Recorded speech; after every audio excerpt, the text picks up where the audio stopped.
The insult hit the room before she even had a chance to sit. A sharp snicker, then a voice loud enough for everyone to hear cut through the cafe. Bro, they seriously matched you with her? Maya froze in place. She stood beside the table, trying to smile, clutching her small beige purse like it was the only thing keeping her upright. Her blind date, Jake, a tall, gym-obsessed guy in a varsity jacket, didn't hide the disappointment on his face. He looked her over once, eyebrows raised in disgust. You didn't tell me you were that big. The words felt like a slap. The soft indie music, the clinking of iced latte glasses, the warm smell of cinnamon rolls, all of it faded as her chest tightened and her ears filled with the sound of her heartbeat, loud and painful. She had spent the whole morning preparing. Her strawberry-scented hair was pinned with a ribbon her mom once gave her. Her dress was simple but beautiful. She had even skipped lunch because nerves had twisted her stomach all day. She showed up hopeful, and now she was being publicly humiliated.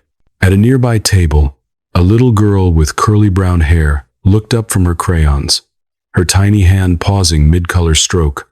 Her wide eyes filled with worry as she watched Maya blink back tears. Across from her sat a man early 30s, broad-shouldered, wearing a worn gray hoodie, who lifted his gaze from his coffee the moment he heard Jake's voice. Maya swallowed hard. If you're not interested, that's totally fine. I can le. Jake didn't let her finish. You should have been upfront. I don't date girls who let themselves go. It's just not my type. A few customers snickered. Someone whispered, "That's rough, man." Someone else actually pulled out their phone. Her vision blurred. Her palms sweated. Humiliation burned in her cheeks like fire. She turned away, desperate to escape before the tears fell. But then a chair scraped loudly behind her. The single dad at the next table stood up. His daughter tugged at his sleeve, voice soft and worried. "Daddy, she's sad."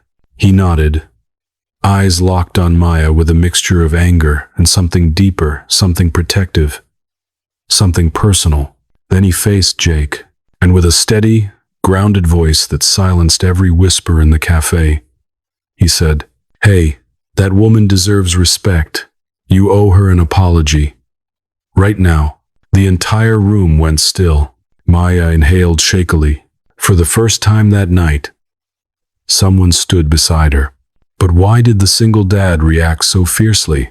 And what personal pain made him defend a stranger so passionately? The cafe felt different now, charged, tense, as if the air itself had stopped moving. Jake scoffed, crossing his arms. "Man, this isn't your business." The single dad didn't flinch. His voice stayed calm, but there was something solid underneath it. Like a man who'd learned to stay standing, even when life knocked him down. "My daughter is sitting right here," he said quietly. "And I'm not letting her grow up thinking it's okay to talk to someone the way you just did." A hush swept through the tables. The little girl stepped closer to her dad, her small voice trembling. "Daddy," she looked like she was going to cry. Maya felt her throat tighten again, this time not from humiliation, but from something she hadn't felt in years. Someone noticing her pain. Jake rolled his eyes. "Relax, man. I'm just being honest." The dad stepped forward, and suddenly, cocky, loud Jake actually took half a step back. "There's honesty," the dad said, "and then there's cruelty. Learn the difference." Jake opened his mouth to fire back, but the cafe manager glanced over, ready to intervene. Jake grabbed his jacket, muttering something under his breath, and stormed out the door. The bell above it jingled sharply like the end of a bad song. Silence followed. Maya let out a breath she didn't realize she'd been holding. Her hands still trembled, and she looked down, embarrassed by how shaken she was. Then she heard him. "You okay?" She lifted her eyes. The single dad stood in front of her now, closer than before, but not too close. He kept his posture gentle, careful, as if he knew she'd had enough people invading her space. His light brown hair was slightly messy, his hoodie soft and worn, and his eyes warm, really warm. I'm fine, she whispered. His daughter peeked out from behind him. I like your dress, she said shyly. It's pretty. That nearly undid Maya. Thank you, sweetheart. The dad crouched slightly to meet his daughter's eyes.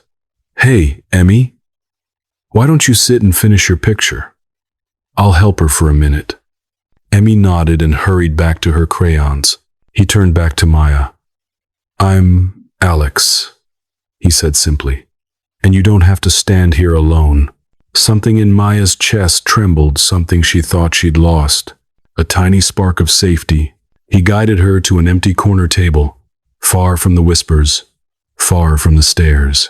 You didn't deserve that, Alex said softly. Maya blinked fast, her voice barely audible. Why did you help me? Alex looked down at his hands, jaw tightening with a memory he wasn't ready to name. Because, he said quietly, I know what it feels like to watch someone you care about cry in public and not be able to protect them. There was something raw in his voice, something painful, something honest. Before Maya could ask, Emmy ran over, holding her drawing. Daddy, look, I drew all of us, Alex chuckled. All of us? The little girl pointed. You, me, and her. Maya blinked. Stuna, a stranger's daughter, had already placed her in their picture. But Alex's sudden protectiveness came from a heartbreaking past, and Maya was about to learn the truth he'd spent years trying to hide. Maya stared at the drawing in Emmy's tiny hands. 3 stick figures, one tall, one small, one with long curly hair, all holding hands, all smiling.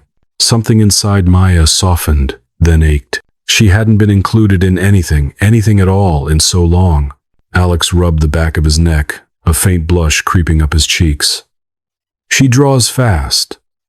And, she likes people who look kind. Maya's eyes stung.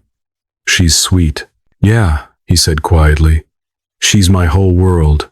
The way he said it soft, reverent, almost fragile made her lift her eyes toward him. For just a split second, before he could hide it, she saw something dark flicker in his expression. Something heavy. Something old.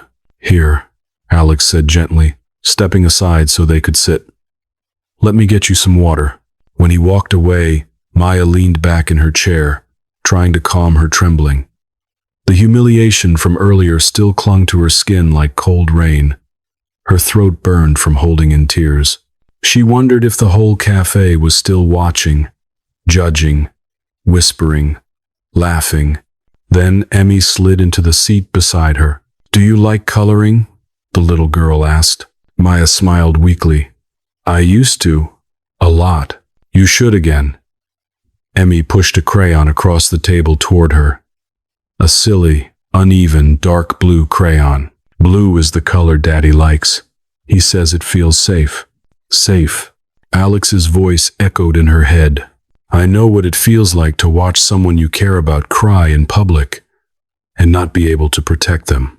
Before she could think about it more, Alex returned with 2 drinks, water for her, hot chocolate for Emmy, and a coffee for himself.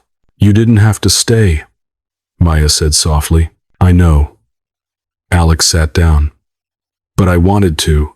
His voice was steady, but his fingers subtly traced the rim of his cup, as if fidgeting kept some old wound from reopening. Maya took a sip of her water, bracing herself.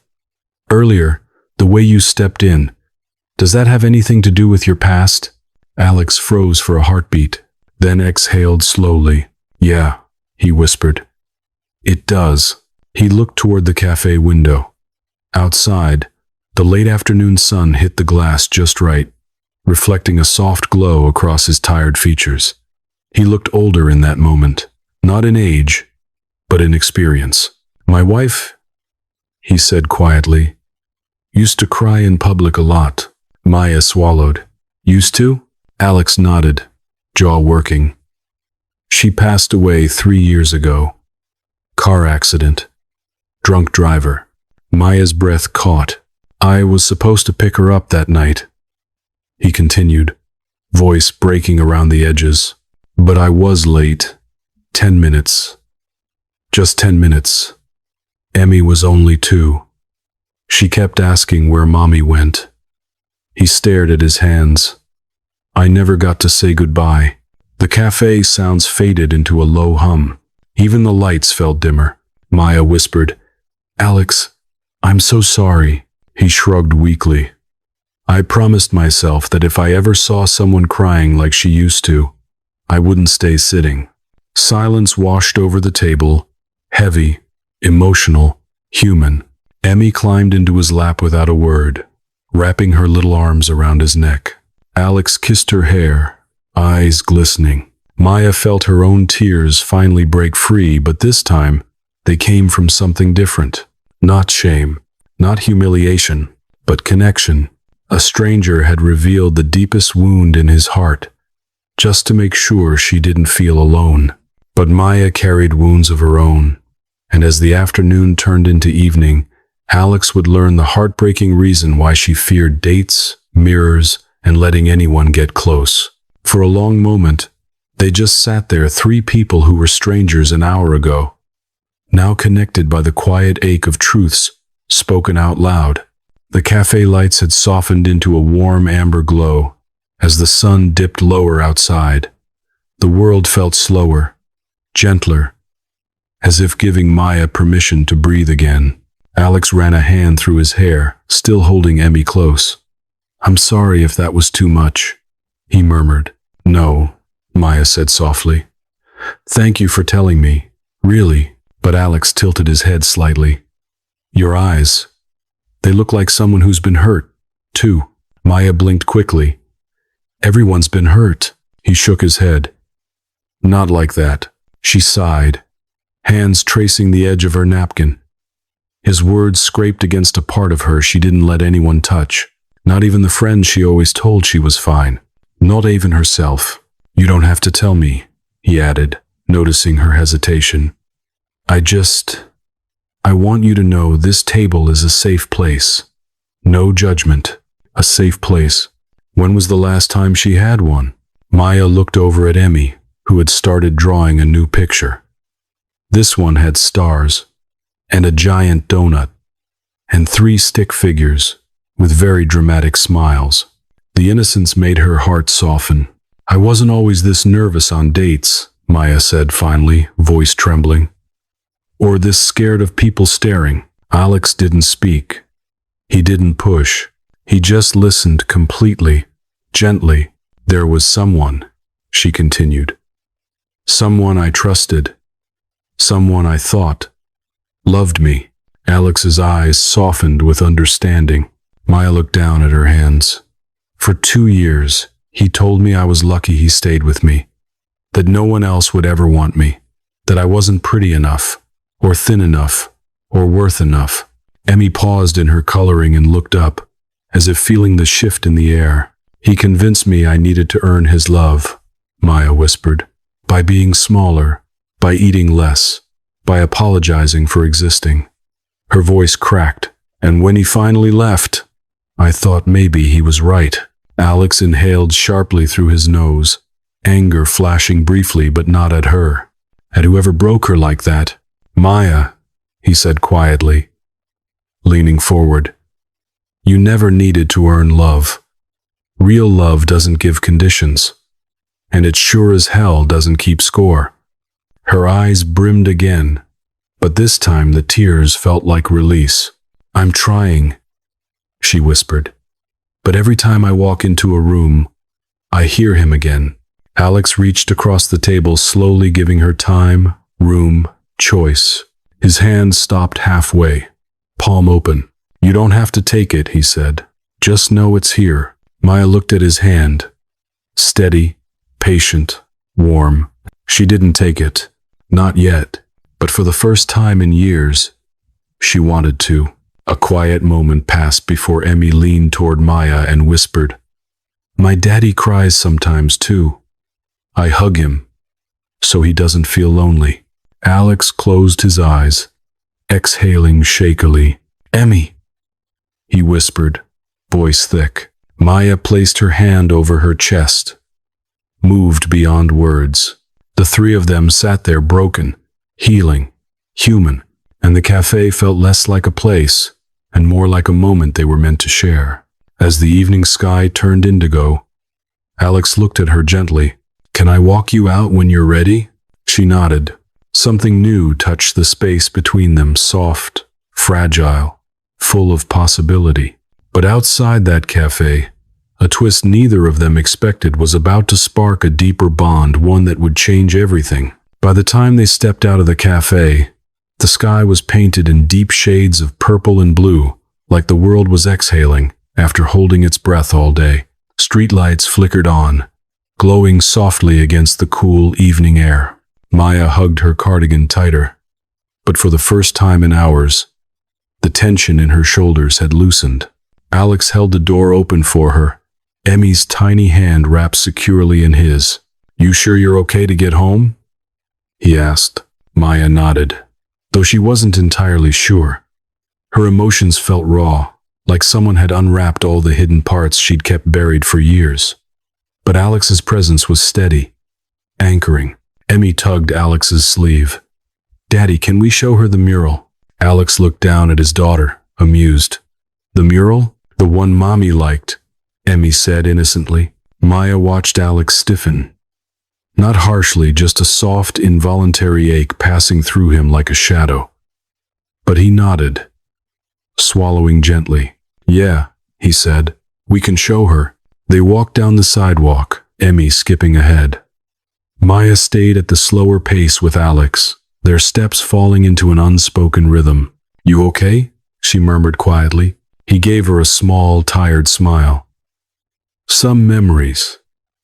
They still tap you on the shoulder sometimes." Maya nodded. "I get that." They reached the end of the block where a massive, vibrant mural covered the side of a brick building. It was painted with swirling colors, blues, golds, and warm oranges depicting a woman releasing lanterns into a starlit sky. It felt hopeful, heartbreaking, beautiful. "She used to sit here," Alex said softly. "My wife, before the accident, said it made her feel lighter." He exhaled. "After she passed, I started bringing Emmy here when she cried. And when I cried." Maya stepped closer, noticing something small in the corner of the mural, a signature in delicate white paint. Her breath caught. "I know this artist," Maya whispered. Alex blinked. "Wait. You do?" She nodded slowly. "My older sister. She painted this years ago. I helped her sketch some of the early designs." Her voice softened. "We used to live a few blocks away." Alex stared at her like fate itself had tapped him on the shoulder. "You're kidding." "No," Maya said, smiling sadly. "I've always loved this mural. It's strange. I haven't visited it in years," Emmy gasped. "So this is like a magic connection." Alex chuckled under his breath, shaking his head in disbelief. "Of all buildings in this city, of all murals, you helped create the one place that got me through the hardest nights of my life." Maya felt her throat tighten at the realization. She had unknowingly been a part of his healing long before she met him. The night air grew still around them, thick with quiet meaning. Maya's feelings, fear, hope, confusion swirled together like the colors of the mural itself. But then, as if the world wasn't done weaving their stories together, her phone buzzed. She glanced at the screen. X, the name she never thought she'd see again. The name that made her stomach drop. Her breath hitched. Her hands shook. Everything she'd just started rebuilding wobbled. Alex noticed instantly. "What's wrong?" Maya locked the screen, voice cracking. I need a minute." Her past was clawing its way back, and she didn't know if she was strong enough to face it. But what happened next would push Maya into a painful spiral, and Alex would be forced to choose whether to step back or fight for someone he barely knew but already cared too deeply about. Maya stepped away from the mural, breathing unevenly as the city lights blurred in her vision. That name on her screen, one she'd fought so hard to forget, felt like a hand reaching from the past, closing around her throat. Alex took a gentle step toward her. "Maya, talk to me. What happened?" She shook her head. "It's nothing," but her trembling hands said otherwise. Alex didn't push. He just stood close enough for her to feel his presence, steady, quiet, safe, yet far enough to let her keep her space. Emmy stayed a few steps away, watching with big, worried eyes. Maya swallowed hard. It was him. Alex's jaw tightened. "The ex?" She nodded, her voice barely a sound. "He texted, saying he's back in town, that he wants to talk, that he wants to see me again." Her breath came sharp and shaky. "It's like he knows when I'm finally doing better. He always knows." Alex's face hardened, not with anger at her, but with anger for her. "What did he used to do?" he asked softly. Maya's hands curled around her phone. "He would disappear for weeks, then show up acting like I owed him something. He'd tear me down, then act like I was lucky he came back." She blinked rapidly. "And I'd fall for it. Every time." Alex's voice dropped to a whisper.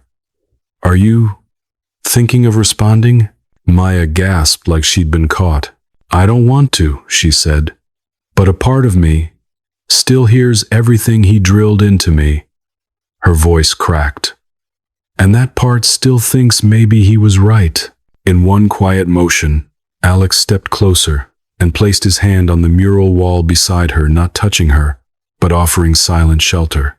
"Maya," he murmured, "the part of you he damaged is lying to you. Not your heart, not your worth." Her breath trembled. "I'm scared, Alex. I know." He swallowed. "Believe me, I know what it feels like when someone's ghost still knows how to open the doors you locked." Maya blinked.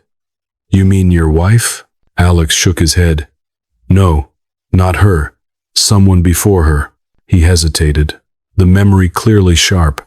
"She wasn't kind. She made me feel small, useless, like nothing I did was ever enough. When she left, I was relieved and ashamed at the same time." Maya looked at him, stunned. You were treated like that too?" Alex nodded. "And when I met my wife, I didn't know how to accept love that didn't hurt." The confession landed deep unexpectedly, painfully human. "So trust me," he said softly. "You're not weak. You're healing. And healing is messy." A single tear slipped down Maya's cheek. She wiped it quickly, embarrassed. "You don't have to hide that," Alex whispered. She exhaled shakily. I don't want to drag you or Emmy into my problems." Emmy walked over, her curly hair bouncing. She held out a small paper drawing of 3 stick figures under a starry sky. "This is for you," she said. "Daddy says, when you feel scared, you hold something good." Maya pressed the paper to her chest, breaking. Alex's eyes were soft. "We're not here because we have to be, Maya. We're here because we want to be." And yet, even with their warmth, something inside her recoiled. "What if I get hurt again?" she whispered. Alex's voice was low, certain. "Then I'll be there, and you won't go through it alone." For a moment, the night stood still around them. But fear is a stubborn shadow. And later that night, when Maya lay awake, replaying every cruel word from her past, the fear won. She didn't text Alex. She didn't answer his call. She didn't go back to the cafe the next day. She ghosted him. But Alex wasn't ready to let her disappear, and the message he left her days later would bring her to tears and slowly pull her back toward him. 3 days passed. 3 long, silent days where Maya's phone stayed dark, no texts sent, no calls returned, no courage found. Her apartment felt too quiet, too hollow. The drawing Emmy gave her sat on her kitchen counter, its crayon colors bright against the cold marble. She touched it every morning, but she still couldn't pick up the phone. Fear had wrapped itself around her like vines. What if Alex saw her the same way her ex did? What if opening up only led to more pain? What if she was reading too much into kindness that wasn't meant to last? The doubts drowned her until she did what she always did when overwhelmed. She shut down. But on the fourth night, after hours of staring at the ceiling, fighting tears, her phone buzzed. A voicemail from Alex. Her breath caught. Hands shaking, she pressed play. His voice came through soft, tired, and achingly sincere. "Hey Maya, I just wanted to check on you. I'm not calling because I expect a reply. I'm calling because you matter, and I don't want you thinking you don't." She closed her eyes, a tear slipping down her cheek. Alex continued, voice cracking slightly. "I know what disappearing looks like. I've done it myself. So I don't see you as flaky or dramatic or any of the junk someone probably made you believe. I see you as someone who's hurting and trying their best."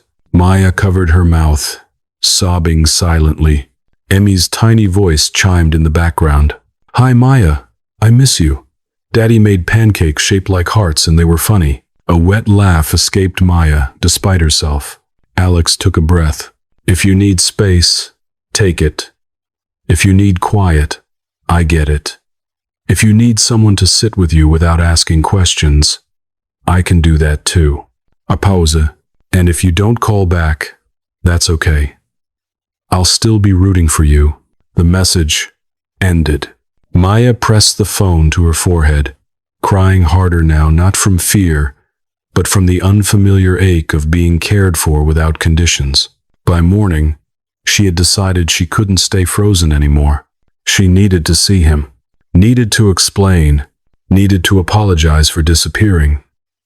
And maybe, just maybe, let someone stand beside her without running from the warmth. She walked to the cafe that afternoon, heart pounding so loudly it echoed in her ears. Her palms were sweaty, her breath came in shallow bursts. But the moment she stepped inside, her chest tightened. Alex wasn't there. The table where he sat with Emmy was empty. Crayons gone, booster seat tucked away. Her stomach dropped. She turned to leave, panic threatening to swallow her, when the door behind her swung open and a familiar voice said, "Maya?" She spun around. Alex stood there, Emmy on his hip, eyes widening in relief the second he saw her. "You came," he whispered. Maya nodded, voice trembling. "I'm sorry. I shouldn't have disappeared. I just got scared." Alex stepped closer, his expression gentle. "It's okay. Fear doesn't push me away." Maya's breath hitched. "I'm not used to people coming back." Alex's reply was soft, unshakable. "Then let me be the first." Emmy reached out to Maya with both arms, as if she'd been waiting for this moment the whole time. And slowly, hesitantly, Maya wrapped her arms around both of them. It felt like warmth, like safety, like coming home to a place she didn't know she was missing. But their bond was about to deepen further, leading to a night of vulnerability, comfort, and the confession neither of them knew they were finally ready for.